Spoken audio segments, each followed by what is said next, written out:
10h44, je le sais, Pascal, le hockey est fini, mais dans nos têtes, il existe encore. Ça fait mal de ne pas parler de hockey pour quelques Grosse jours. nouvelle, c'est Max qui m'a rapporté ça dans les dernières minutes.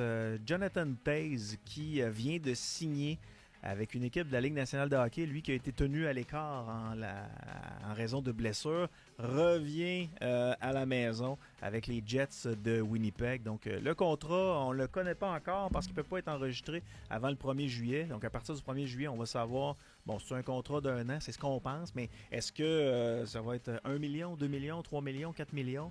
C'est Jonathan Toews, c'est tout un joueur. C'est capitaine tranquille, comme on l'appelait dans le temps. Donc, il revient avec les Jets de Winnipeg. C'est une très, très bonne nouvelle.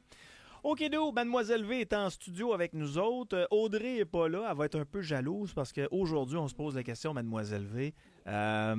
Toutes les questions que tu te fais poser le plus fréquemment. Ouais. Puis même des questions que les auditeurs pourraient avoir. Tu sais, pour quelle raison, je sais pas moi.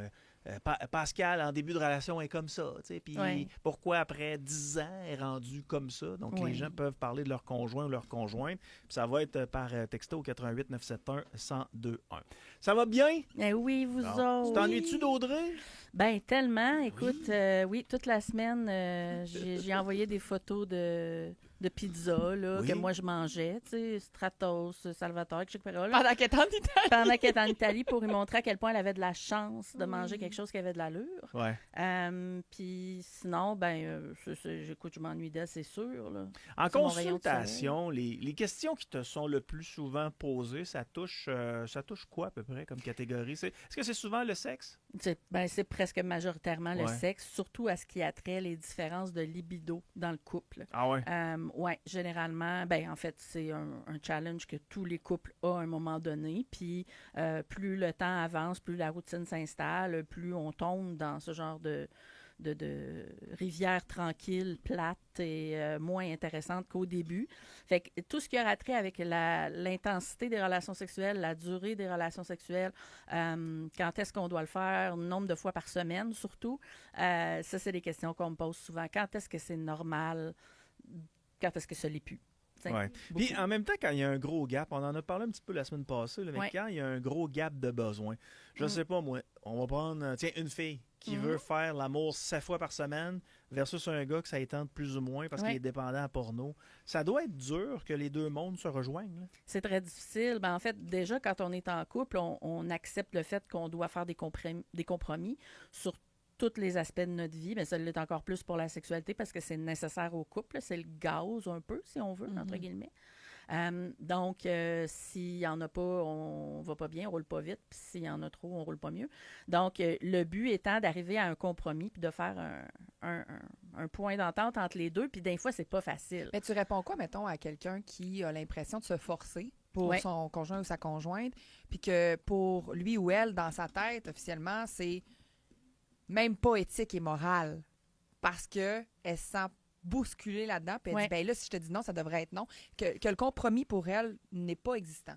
Ça dépend dans quel type. Si tu me dis que le compromis n'est pas possible, jamais, jamais, jamais, là, c'est une chose. Soyez pas ensemble, mettons. C'est ça, parce un couple ne peut pas vraiment exister sans sexualité. À moins que les deux soient asexués. Oui, ou est une entente quelconque. T'sais, c'est très difficile de maintenir un couple sans sexualité. Et ça, faut que la personne ait ça dans sa tête et se dise que c'est nécessaire. Puis par la suite, ça veut pas dire l'autre doit arranger aussi pour amener ça d'une manière douce, respectueuse. Et s'il n'est pas capable de le faire, là, c'est les deux qui doivent s'ajuster. Fait que je dirais, un compromis est nécessaire, mais si tu te sens toujours bousculé puis tu n'as jamais le goût, alors il y a une raison plus profonde à ça. Et la raison plus profonde, c'est probablement, ça peut être plusieurs choses. Ça peut être un traumatisme, ça peut être parce que tu n'es pas avec la bonne personne, ça peut être parce que c'est pas un bon amant, au final. Ça se peut aussi. Est-ce que les relations sexuelles s'estompent avec le temps, avec l'âge? Exemple, quelqu'un qui atteint 75, 80, 85 ans, qui est encore avec son conjoint ou sa conjointe, femme ou homme, là, cette génération-là sont pour la plupart toutes mariées.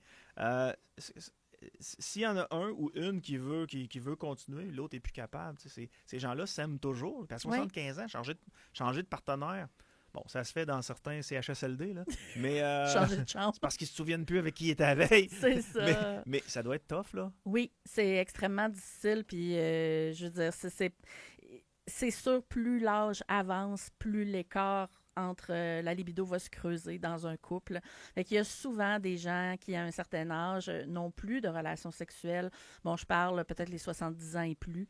Puis j'en connais qui ont full de sexe, là. Genre, c'est le renouveau de la sexualité, là. À 70 ans. On sort nos dentiers, on les laisse là, puis on... Parce qu'ils n'en ont pas eu vraiment dans les années précédentes, peut-être, puis que là, ils ont un nouveau partenaire, un nouvel partenaire, puis que, on revient, ou il y a quelque chose de plus? Puis l'intérêt pour la sexualité change tout au cours de notre vie, tu sais. Puis on parle à l'andropause. L'homme a un andropause autour de 55 ans qui peut monter encore. Donc, ils ont souvent un intérêt pour des choses sexuelles qu'ils n'avaient pas avant, qui se développent. Souvent aussi, il y en a qui vont se séparer puis qui vont retomber en couple avec une personne qui est assez âgée aussi. Fait que là, ça peut mettre le feu un peu au drap, si on veut. Fait qu'il y en a qui vont avoir beaucoup de sexualité puis il y en a qui n'en auront pas beaucoup. Puis je vois malheureusement souvent des hommes qui prennent entente...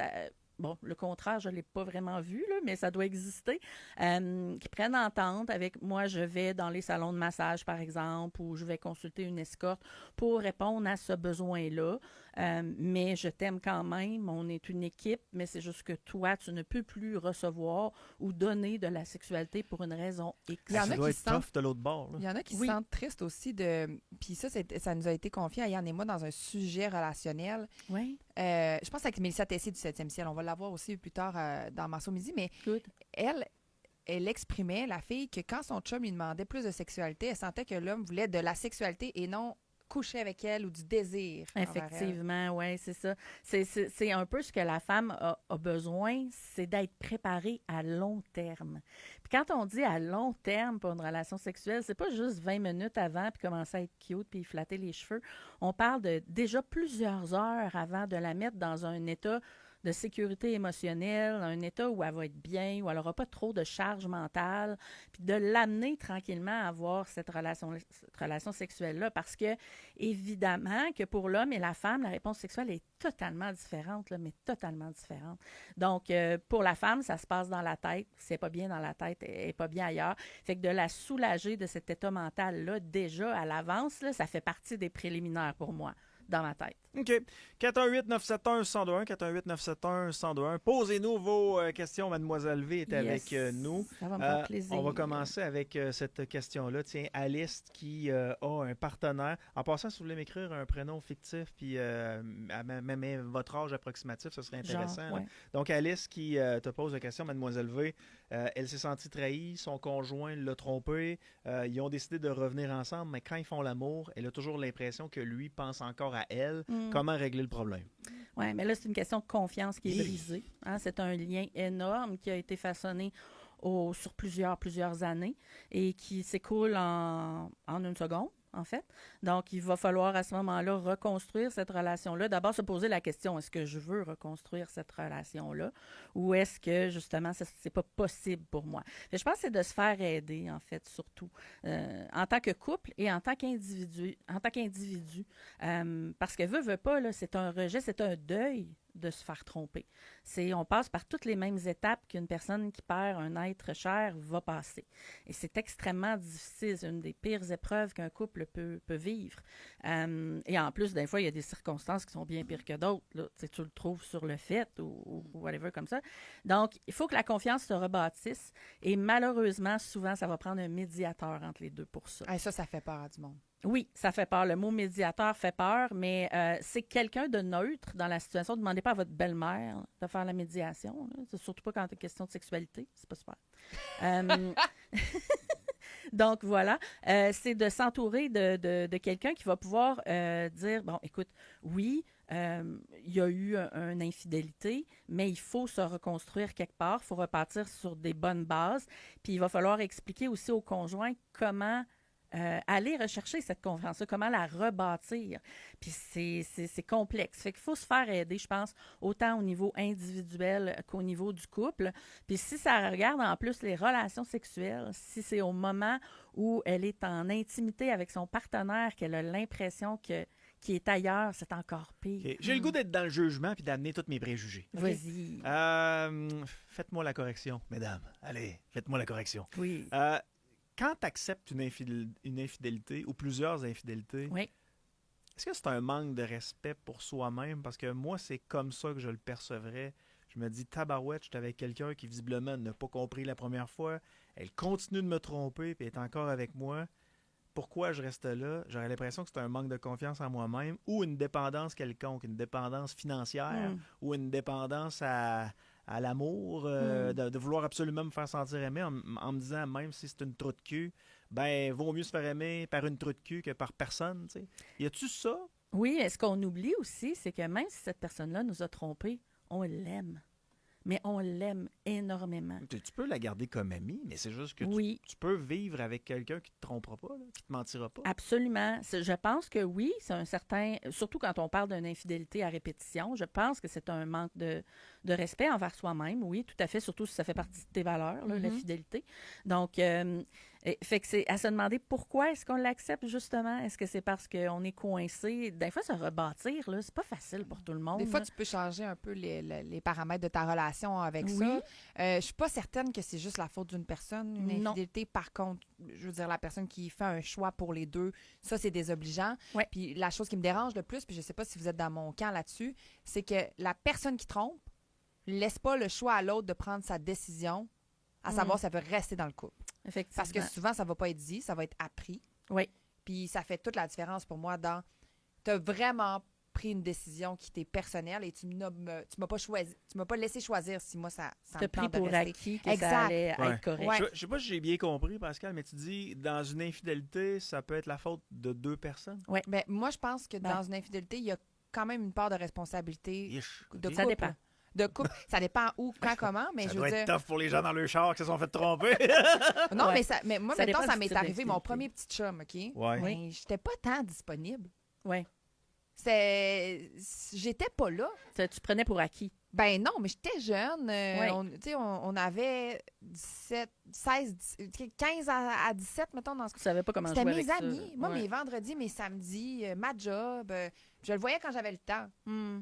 Après, je l'aimais, d'un amour de jeune femme, là, Ouais. mais j'aurais pu mettre plus de temps. Oui. Fait que il y a une partie des circonstances atténuantes, je pense. Je dirais Par pas la contre, faute des deux. Non, mais je pense qu'il y a quelque chose à réfléchir Oui, aussi. Tu sais. absolument. Je veux dire, est-ce que moi, mettons, si j'avais été dans un couple où il y avait beaucoup, beaucoup de red flags, là, comme c'est bien la mode de dire maintenant, là, puis j'ai décidé de m'engager quand même, j'ai pas fait confiance à mon intuition. Tu sais, il y a plein de trucs aussi. Fait que je pense que c'est la nuance que j'applique à, mettons, à 5% de responsabilité dans une infidélité. Parfois, c'est même plus. Ça dépend vraiment. Tu sais, je veux dire, si la personne ne donne absolument aucune intimité depuis plusieurs années, c'est une faute. Je veux dire, je comprends que ça donne pas le droit à la personne d'aller chercher ce qu'elle veut sans le mentionner. Pas du tout, c'est un Ça manque de n'excuse respect. pas le geste. Mais c'est sûr que si une personne vient me voir, puis ça arrive souvent dans le bureau qu'on me dit « Mais j'ai pas envie de donner du sexe, pour moi, c'est terminé. Là, à ce moment-là, la seule chose que je peux faire, c'est leur dire « Ben, il a pas envie de rester là, puis c'est terminé. » Dans le sens où, si on ne reprend pas une certaine forme, quelque part, ça n'ira pas plus loin. Fait que c'est compliqué, bref. Pascal trouve que une infidélité, c'est un manque de respect. Oui. Moi, je trouve que c'est un manque de loyauté. Oui. Puis dans mes valeurs fondamentales, les gens qui m'entourent doivent être loyaux autant que moi, je dois l'être avec eux. Je t'ai jamais trompé, Si Yannick. jamais j'avais une conjointe qui me trompait, je serais incapable, même incluant s'il y a une famille de 6, 7, 8 enfants, là, je serais incapable d'accepter ça parce que je sais que cette personne-là a été déloyale à mon égard, alors que moi, je l'ai toujours été. Ben, je vais refaire ma vie ailleurs. Moi, je pense que tu reviens jamais. Je pense que tu Non. réaimes jamais. Moi, c'est ce qui s'est passé, puis c'est mon opinion personnelle. Moi, j'ai jamais réaimé le gars comme c'est je ça. l'avais aimé. C'est Ça a été laisse fini, des- j'ai oui. réessayé, mais... Les cicatrices vont être là à vie. non, c'est ça. Et ça, Puis c'est je veux pas quelque être la chose fille qu'on qui le entend remet sur le souvent. nez tout le temps. Ben, Parce que c'est ça. si j'avais continué, il fallait que je passe à travers. Exact. Puis ça, c'est tout le temps le cas. Les hommes ou les femmes qui se sont fait tromper ils disent oui, il me trompé, je l'ai trompé, mais là, il faudrait passer à autre chose à un moment donné.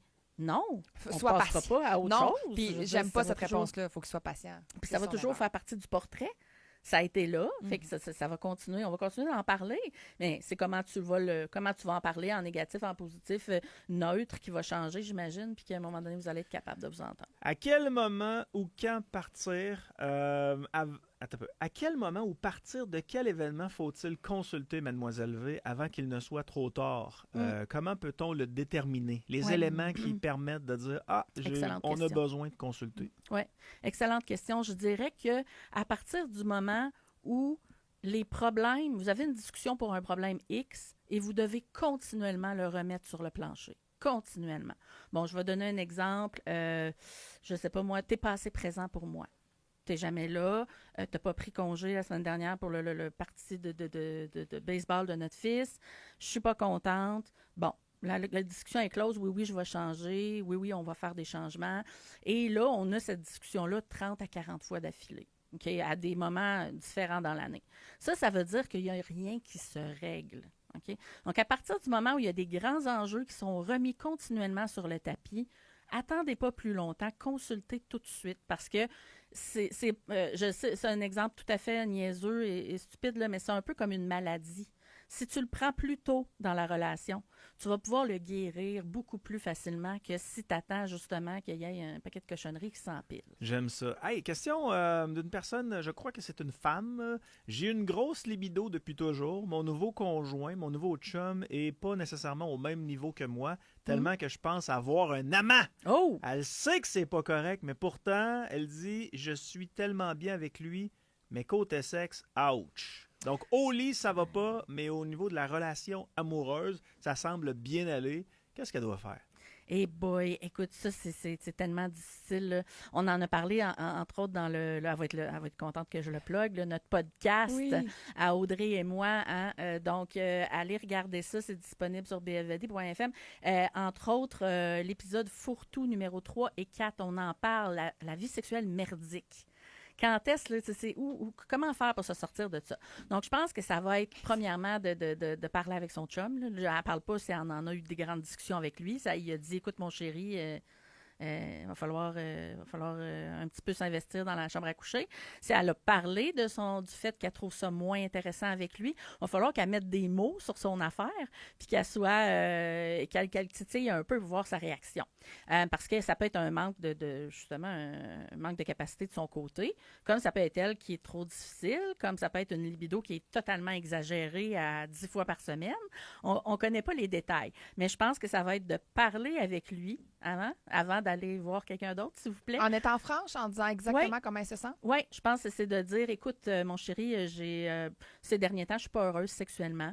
J'aimerais ça qu'on regarde ça ensemble. C'est pas juste de ta faute, ça peut être de la mienne aussi. Puis j'aimerais ça qu'on regarde qu'est-ce qui est possible de faire pour avoir plus de fun. Ça peut être d'aller voir une boutique érotique, ça peut être d'appliquer différents conseils, d'acheter un Kama Sutra, whatever, les limites, il y en a plein. Il n'y en a pas de limites. Parce que je trouve ça intéressant, cette question-là. Elle dit, je suis avec un nouveau conjoint, moi, j'ai ma sexualité est dans le prolong, puis lui, ça marche pas pantoute, mais côté amour, c'est correct. Oui. Faut qu'on se pose des questions des deux côtés, le côté couple puis le côté personnel. Pourquoi toi, tu as une aussi grande dépendance à la sexualité? T'sais? Absolument. C'est-tu quelque chose que tu es capable de te passer pendant 3 jours, 4 jours? Ben, c'est ça, on n'a pas le détail. Si tu n'es pas capable de te passer de ça, est-ce que c'est peut-être le temps de consulter, à savoir pourquoi tu as besoin de ça? Es-tu accro à l'élément chimique qui se déclenche dans ton cerveau quand l'orgasme arrive? Il y a plein de choses que tu peux regarder par rapport à ça. Je trouve ça franchement intéressant, ta réponse puis la question de cette dame-là. Merci en passant de participer à l'émission. 88-971-1021. 88-971-1021. Posez toutes les questions que vous désirez. On est là. Si on a l'autorisation d'aller ailleurs, ça, je pense que c'est un gars qui m'écrit ça. Si on a l'autorisation d'aller ailleurs, est-ce que ça peut laisser des cicatrices? Est-ce que ça se peut que ce soit un piège mis en place par madame pour voir notre réaction? Ça l'est majoritairement, oui. Je dirais. C'est souvent, malheureusement, arrivé que beaucoup de couples se donnent. Hey, wow, elle boit son café. T'es de même, toi. Hey. Non, mais ça peut être effectivement soit un test. Ça peut être aussi quelque chose que la personne ne pense que ça ne va pas lui faire de mal. Mais le test, moi, ça me rend confortable. Il y a des gens qui m'écrivent en disant « C'est clair, c'est une arnaque, it's a trap, embarque pas là-dedans, man. » C'est un piège. Pas forcément, dans le sens où, bon, je me mets dans la peau de quelqu'un qui est malade, par exemple, qui ne peut pas donner de sexualité autant qu'elle le voudrait. Des fois, on va avoir un substitut pour ces moments-là ou pour ces situations-là. Mais honnêtement, la majorité du temps, là, ça donne le même effet que l'infidélité. Il va revenir dans son lit, elle va capoter, elle va vouloir des détails, elle va vouloir savoir comment ça s'est passé, elle va se sentir que sa place est prise. Peut-être pas au complet, mais une bonne C'est-tu partie. de la projection aussi dans certains cas? Ben, probablement, Genre, je vais oui. te donner la chance là parce qu'elle, elle le veut ou lui, il le veut, puis c'est pas dit de cette manière-là. Donc, c'est plus un. Tu sais, il y a plusieurs situations. Moi, je pense que les choses doivent être abordées de la façon la plus transparente possible, que ça fasse ou que ça fasse pas. Parce que, au pire, blesse-moi avec la vérité. Mais tu ne double blesseras pas avec des manigances ou des magouilles ou des. C'est ce qui vient sain dans la relation. Après, tu sais à quoi t'attendre. Mais tu sais, ces gens-là, mettons, qui feraient des tests, vas-tu rester? Vas-tu aller voir ailleurs? Peut-être, puis ce qu'on m'avait dit, c'est, mettons, t'as une envie, t'es pas capable de la contrôler. Est-ce que le 30 minutes de sexe avec une autre personne va avoir valu toute la difficulté dans ta relation versus l'énergie que tu vas mettre à ramener cette flamme sexuelle-là? Ouais. C'est tellement de questions à se poser. Oui, c'est fou. Puis, je veux dire, ça vaut jamais la peine, honnêtement. Je me souviens d'une réponse de Doc Mayou pendant qu'il prenait des appels à quelqu'un qui avait l'intention de tromper sa femme parce qu'il manquait de sexe. Puis il avait dit, « Monsieur, allez vous masturber maintenant. Et après ça, posez-vous la question à savoir si vous avez encore envie de cette femme-là avec qui vous voulez tromper votre femme. » Oui. J'avais adoré ça. Il avait dit aussi que sa femme, c'était probablement une folle, mais ça, c'est une autre histoire. Oui. Bien, folle ou non, c'est un énorme fardeau que tu ramènes avec toi dans la maison après. Fait qu'il a dit, va régler ton problème. Ouais. Puis après ça, réfléchis mieux. Exactement. Parce qu'une fois que tu es allumé comme un rond de poêle, tu peux plus réfléchir. Là, tu vas faire des niaiseries. Ah oui, des fois, il y en a qui vont prendre rendez-vous. Ils vont prendre un rendez-vous avec la fille. Ils vont avoir fait tous les plans. Achète-toi la cage à Penny, là. La cage à quoi? La cage à Penny? Il y en a, là, au 7e ciel, là. Les cages à Penny. Voilà, ta minute. Hey, genre de susciter non, mon... c'est parce que Pascal, elle fait pas partie de notre génération. la c'est cage la à pénis. ceinture de chasteté. Ah, ben oui, mais ça, je connais très bien ça. Oui. Écoute, à l'époque... C'est ça, les petites chaînes, j'entendais quand t'es rentré en studio. Non, mais il y a eu, à l'époque, où j'avais une vie sexuelle débridée, quand j'étais plus jeune, où j'en ai attaché une couple. Là. Non, mais ça t'empêche de te calève, là. Oui, faut que tu m'appelles. Faut que tu m'appelles pour que j'aille te la débarrer. T'as déjà mis une cage à pénis Plusieurs. à un conjoint? Plusieurs? Oui. OK. Puis t'es-tu toujours recherché par la police? Toujours. D'ailleurs, je ne suis son pas nom. Valérie. C'est absolument quelqu'un d'autre qui parle en ma présence. Non, mais c'est quelque chose qui est excitant. Pense-y, là. C'est toi, la cage à Penny. C'est toi qui as la clé de s'il a le droit de se soulager ou non. Hey, t'as pas senti que c'était de la torture? Non. Moi, je me sentirais en train de torturer quelqu'un. Okay. Ben, si quelqu'un joue avec mes mamelons puis arrête, c'est pas de la torture, c'est de l'excitation. Non, mais je sais là, que ça dépend du monde puis tout. Là. Je m'excuse de couper votre fun, mais c'est moi l'homme non, ici. t'es plus là. Pour le nombre de fois que tu parles pour les femmes, toi, chose. C'est moi l'homme ici. Une cage à pénis. Ouais. Mais est-ce que tu peux-tu lui mettre plus que 24 heures? Oui, tu peux garder ça pendant des mois. Parce que mois? Ben oui, c'est transparent, c'est en métal, Mais vraiment là. Mais c'est parce que... Ben oui, c'est sûr que ça empêche l'érection. Oui, mais parce que... Tu sais ce qui se passe chez nous à 4 h du matin? Ben pas chez nous, mais chez l'homme à 4 h du matin? Oui. C'est une cage. Ah, quelqu'un qui dit, il y a moyen de jouer très fort avec ce truc. Oui. Donc, même si tu n'as pas ton érection libre... Tu n'as pas besoin d'avoir une érection à 100% pour avoir une éjaculation. Là. Comment vous savez ça? Il y a des gens qui éjaculent sans érection parce qu'ils n'ont plus les capacités, mais qu'un léger frottement va arriver c'est ça, parce que peut-être qu'il en connaît même plus que toi. mais c'est ça, là. Mademoiselle V, mais moi, non. Explique-moi, là, OK? Ouais. On prend la banane, on y met une cage, OK? Ouais. Mais la banane est comme... Il n'y a pas de soleil. Fait que là, tout d'un coup, le soleil arrive à 4 h du matin. Ouais. Puis là, la nature fait les choses, puis la banane, elle se développe. Là. Ouais. La cage, elle fait quoi?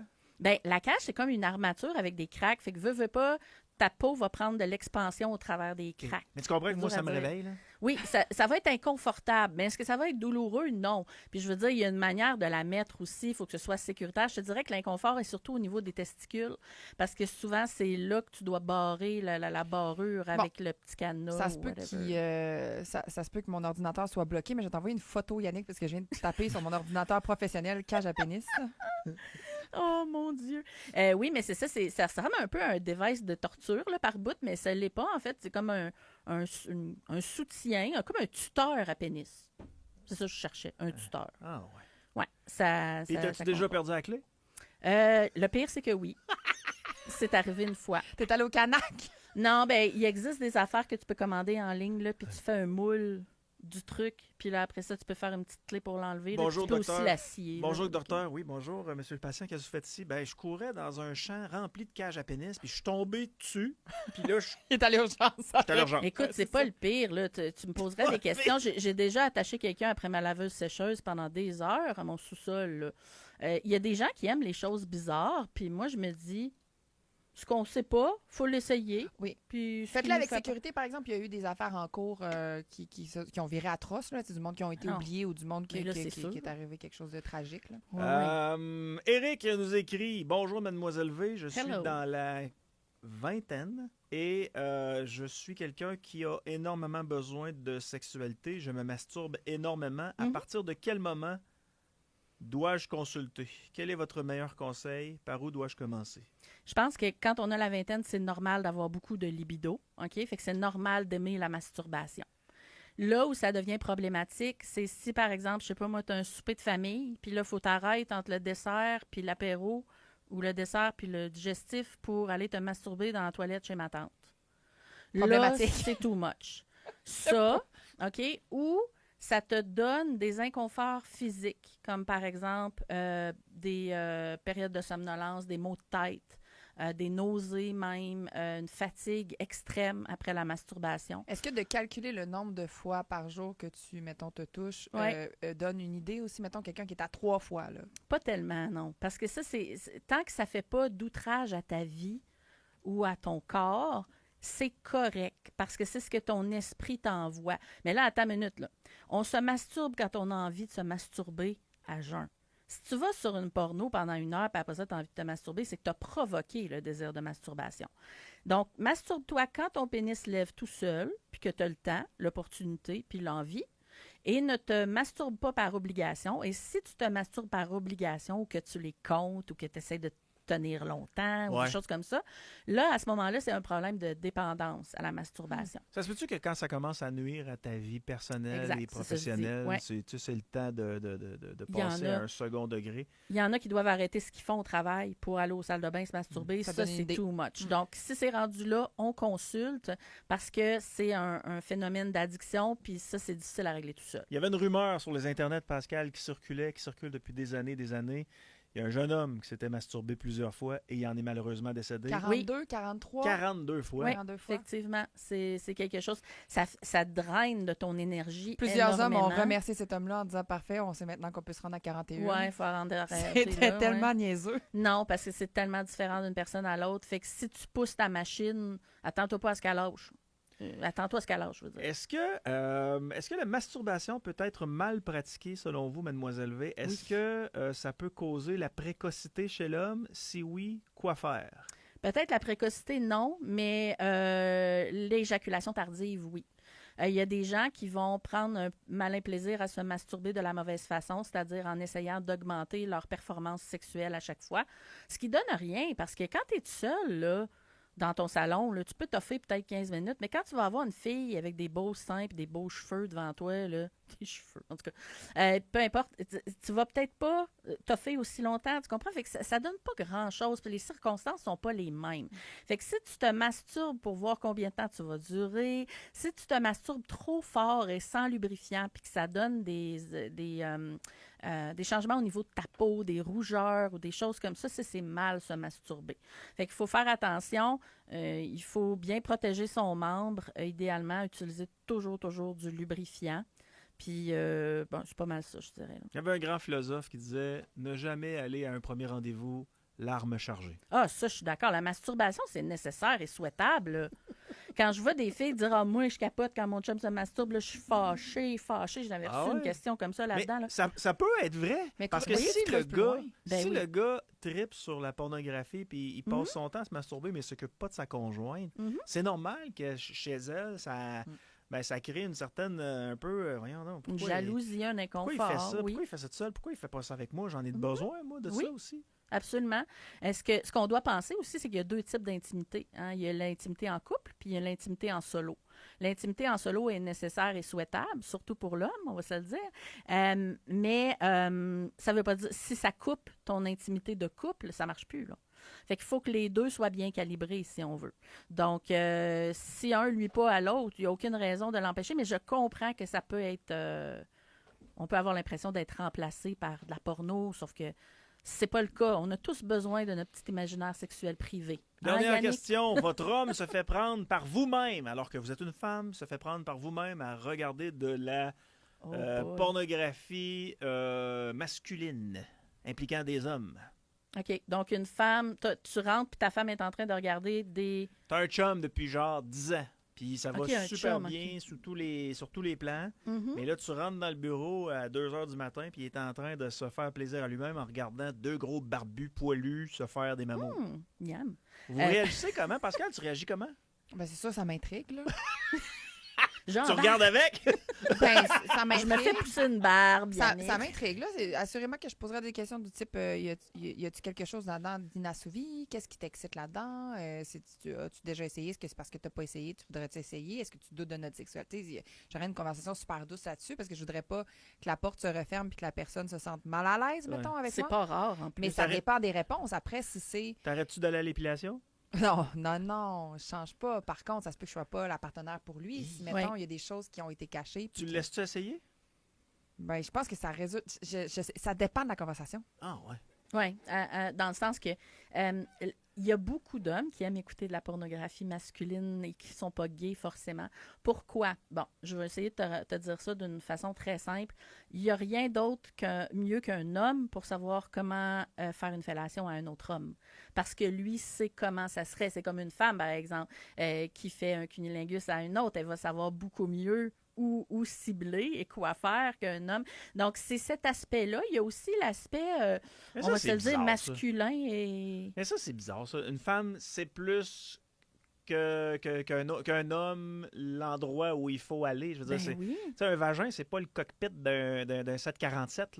Il n'y a pas 850 000 pitons. Là. Mais tu le sais comment tu veux que ce soit fait. Bon, je donne un exemple. Dans les films porno, un cunnilingus, c'est fait avec le bout de la langue, rapidement, comme s'il fallait tuer une mouche. Là. Mais c'est pas ça la vraie vie. C'est pas ça la vraie vie, mais il y a des gens qui vont répéter ça après sur quelqu'un. Puis là, tu te dis, une femme sait que ça, c'est pas correct parce qu'elle n'aurait pas d'orgasme en faisant ça. Elle sait que c'est pas agréable, donc automatiquement, elle le ferait différemment. Elle le ferait langoureusement. C'est peut-être pas excitant non plus la manière dont c'est proposé. Mais il y a une solution à ça, éduquer vos hommes. Oui, aussi. Ça revient à la responsabilité de la femme. Si le gars n'est pas capable de faire un cunnilingus... D'avoir une conversation de guider, oui, mettons. Mais je pense qu'il faut une volonté aussi personnelle. Je pense que c'est réciproque. Là. Si l'homme il veut faire un cunnilingus, puis il sait pas comment, puis sa conjointe l'aide, puis il devient le meilleur sur la terre... Ouais. Moi, je trouve ça parfait, au même titre que quand il y a une fellation qui est pratiquée par quelqu'un qui met ses dents, un râteau, tu sais, une pipe râteau, vous vous souvenez de ça? C'est important de dire à madame de ne pas faire ça. Mais il y en a qui aiment ça, par exemple. Ça, j'ai vu ça quelques fois dans ma carrière. Le râteau? Qui aiment vraiment se faire mordre le pénis. Mais quel genre de gens tu rencontres? Ben, écoute, c'est de ma profession, fait que je rencontre toutes sortes d'affaires. S'il fallait que je te parle de tout ça, tu capoterais ta vie. Mais c'est quelque chose qui est typique. Entre autres, avec le temps, un certain âge, les gens perdent un peu de la sensibilité de leurs membres, donc vont avoir envie que ce soit mordu. Je le conseille pas parce que des fois, on peut aller plus loin qu'on le voudrait puis faire des choses qu'on ne voudrait pas. Mm-hmm. Mais on finit vraiment avec mordre le pénis. Ouais. Super! Écoute, il y a des gens qui ont dit plus de show questions-réponses avec Mademoiselle V. Je trouve ça intéressant. Vous avez aimé ça. On avait des questions en backup, puis on en a utilisé une sur sur peut-être les 30 qu'on a posées. Fait que je trouve ça vraiment le fun. Merci Mademoiselle V, on se revoit-tu la semaine prochaine, nous autres? Ben, pas à ce que je sache. OK. On t'appellera peut-être pareil. J'aimerais ça, parce que là, je vais me sentir triste tout l'été. J'ai pas personne pour jouer au ballon. Sinon, on se revoit la prochaine saison. Oui? Bien oui. Je savais même pas. Si tu veux, là, je sais pas. Je savais même pas que je t'ai renouvelé. Clairement, vous avez besoin de vous parler pour l'open mic. On se parle, là. C'est ça, la réunion. Audrey est trop elle est à ses affaires. Elle va tout régler ça rapidement. Audrey est aux fraises. Non, elle m'en avait parlé que peut-être l'année prochaine, ça serait à une autre date. J'avais juste pas eu de confirmation. Fait que là, je vais aller m'acheter des ballons, un petit gâteau puis une chandelle, puis je vais célébrer ça. Voilà. Un gros merci d'être passé. Merci. Pour les gens qui veulent communiquer avec toi pour des rencontres. Mademoiselleve.com. C'est aussi simple que ça, l'abréviation, là, MLLEV.com. Sinon, sur Google, vous avez toutes mes Google. Vous l'aimez quand je dis ça. Merci beaucoup. Salut. Bonne journée. Bye bye. Merci. Gravel dans le retour.